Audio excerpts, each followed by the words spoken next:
Hey everyone, this is Bergman, founder and CEO of IRA Financial. Welcome to another episode of AdBits, where I will be sharing bits of knowledge about self-directed retirement. If you want to learn more, you can subscribe to our YouTube channel and follow us on social media.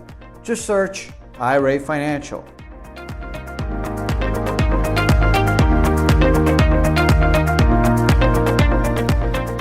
Hey everyone, and welcome to another episode of AdBits. I'm Adam Bergman, tax attorney and founder of IRA Financial. Today's episode is about avoiding these 401k rollover mistakes. So did you know there's close to $500 billion a year that's actually rolled over from 401k plans to other retirement accounts, most specifically IRAs? So a rollover is essentially a occurrence when someone takes money out of their 401k or 403b or 457b or defined benefit plan and rolls it, moves it, generally tax-free, to an IRA. So let's start with the basics. There's two types of rollovers. There's direct rollovers and indirect rollovers. Direct rollovers can be done unlimited and basically means you're moving money directly from a 401k to an IRA or another 401k. An indirect rollover, which can happen only once every 12 months, is when the money gets moved from the 401k to you personally, and then you have 60 days to use those funds for any purpose, and then those funds within 60 days are then sent to an IRA or another retirement plan. So in order to do a rollover from a 401k, first things first, you need what's called a plan triggering event. A plan triggering event generally consists of three occurrences. One, you reach the age of 59 and a half. Two, you leave your job. Three, the plan is terminated. The most common sequence is you reach the age of 59 and a half. Now every plan is a little bit different, but just to generalize, generally those are the most common ways, that you can trigger a 401k distribution event and pull money through a rollover to another plan. A lot of people don't realize that when they make contributions to a 401k, they can't touch that money. Probably get 50, 70 calls a week to our company saying, hey, I got 40 grand at my ABC Inc. 401k. I want to buy Bitcoin, or I want to invest in this business or do this. Set me up with an IRA. And we set them up with an IRA, and they go to initiate the rollover, and their employer says, hey Joe, hey Jen, can't do that. You don't satisfy the triggering event. And then the next reaction is like, what do you mean? It's my money. I can do whatever I want with it. I have an IRA. I can pull it out. I can roll it over. It's my money. And then the employer always says, well, there are different rules for 401ks and IRAs. And unfortunately, with a 401k plan, you can't pull the money out until you leave your job, company decides to terminate the plan, or the company merges, or you reach the age of 59 and a half. Don't ask me why. The IRS wants you to keep saving. They don't want you to pull money out. It's an incentive to help you save. Fair or not, it's the way the world works. But with an IRA, you have more control. You can pull that money out anytime you want. Pre-tax IRA, subject to tax, 10% penalty if you're under 59 and a half. If you're over 59 and a half in a pre-tax IRA, just pay tax. Whereas a Roth IRA, if you're under 59 and a half and the Roth's not been open at least 5 years, you're going to pay tax and 10% penalty on the earnings of your Roth IRA contributions. Remember, contributions in a Roth are always tax-free. They can be taken back anytime tax-free. Once you're over 59 and a half and the Roth's been open at least 5 years, you get tax-free growth and tax-free distributions in a Roth. So the 401ks are a little bit different. So now that you know what the triggering events are, if you're under 59 and a half and you're still employed, you're probably 99.9% not going to get access to those funds. Yes, you may be able to do what's called a hardship distribution if you can show there's a financial, medical, or some other hardship that you are able to satisfy, and thus you'd be able to pull some of that money out without penalty. You still have to pay tax, but without penalty. In most cases, if you just want to do a rollover to an IRA to buy real estate or buy Bitcoin or do something else, you're not going to be able to do it.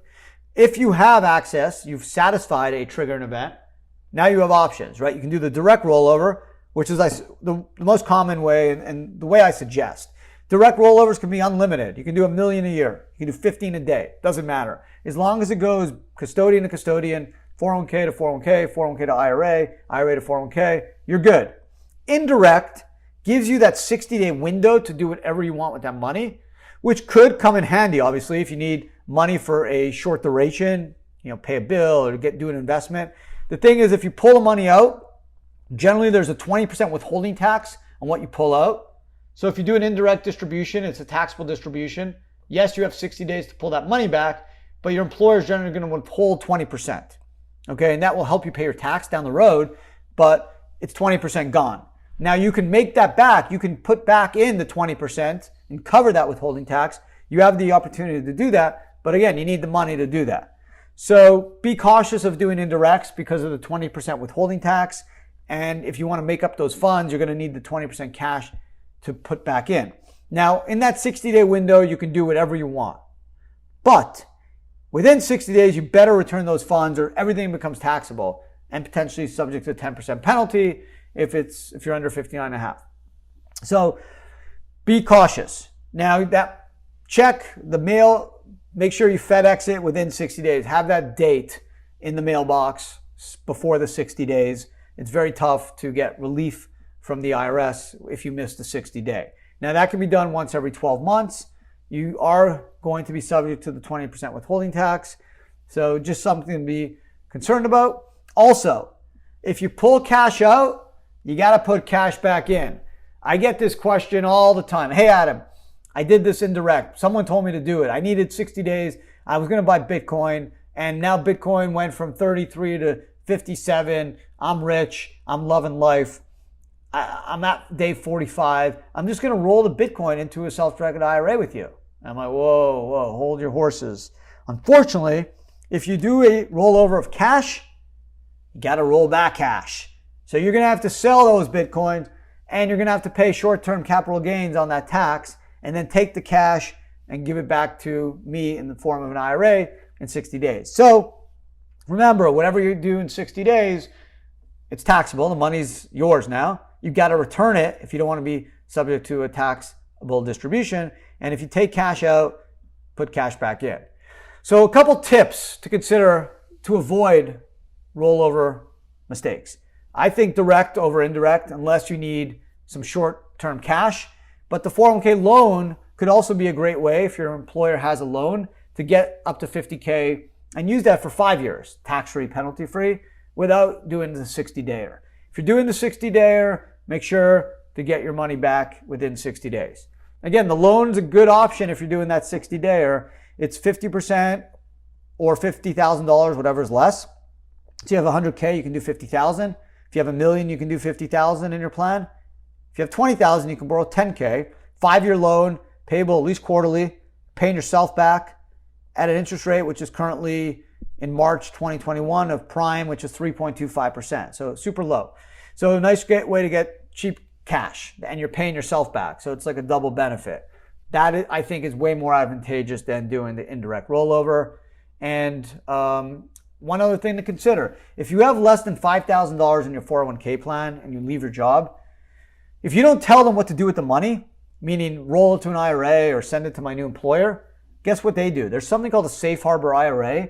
They're just going to send your money to a random custodian who's supposedly going to try to track you down, but they're going to start pulling fees out of your account, and they're going to invest in pretty much treasuries, which will get you like almost zero return.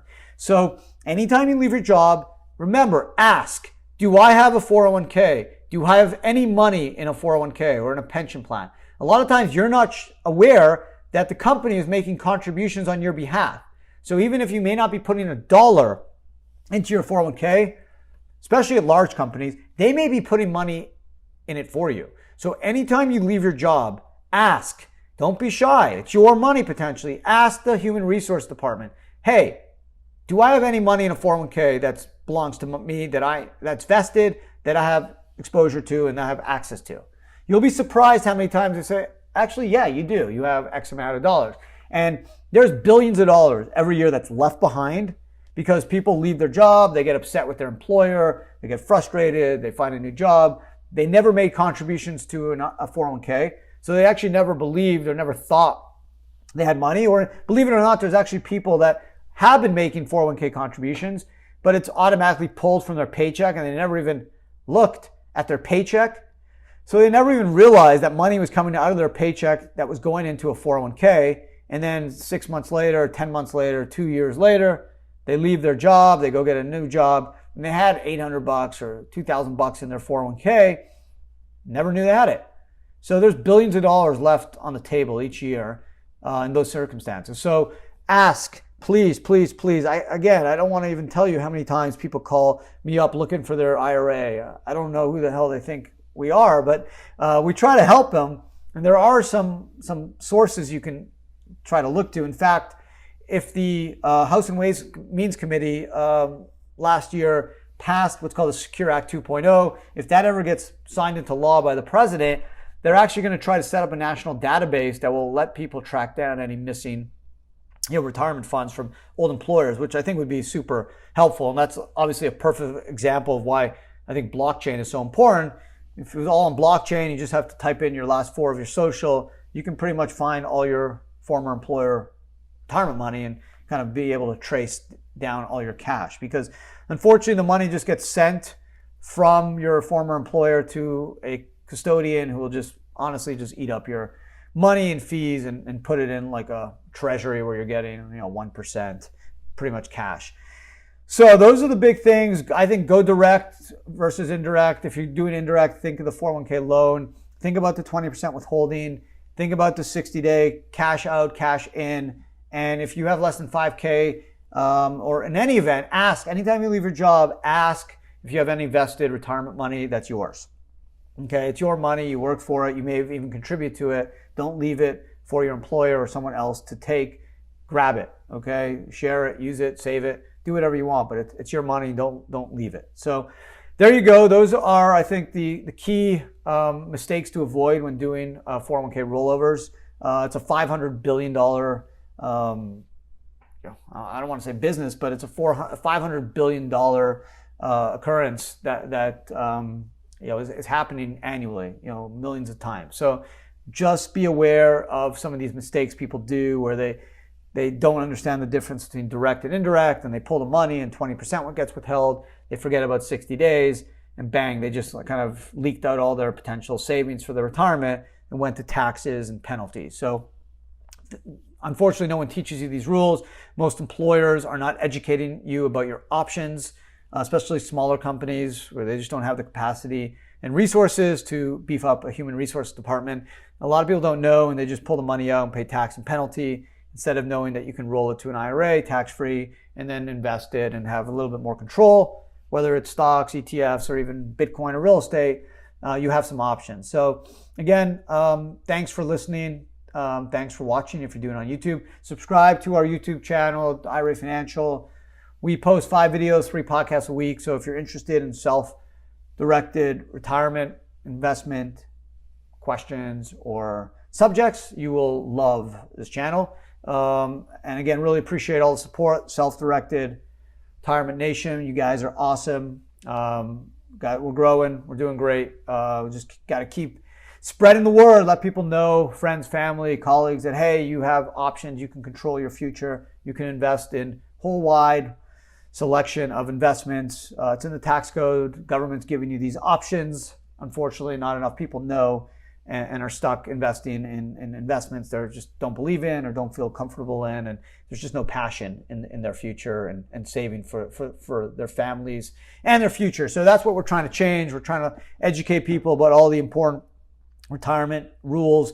The system's literally rigged in our favor. It's the one system that works. It's bipartisan. Even the Dems and the Republicans, this is the only thing they can agree on, literally the only thing they can agree on. The more people that understand the benefits, the rich do, the wealthy do, but this system can help all of us because it's based off simple math. It's based off concepts of deferral, compounding interest. If you don't trust me, trust Albert Einstein, who said, compounding interest, the 8th wonder of the world. Your money grows faster when it's not subject to tax. Saving in an IRA or 401k is a smart way to save. That's how you're going to get to a 7-figure number when you retire. So appreciate all the support. Keep listening, keep watching. I'll do my best and pump the content in. Stay safe and talk to everyone again next week. Thanks again.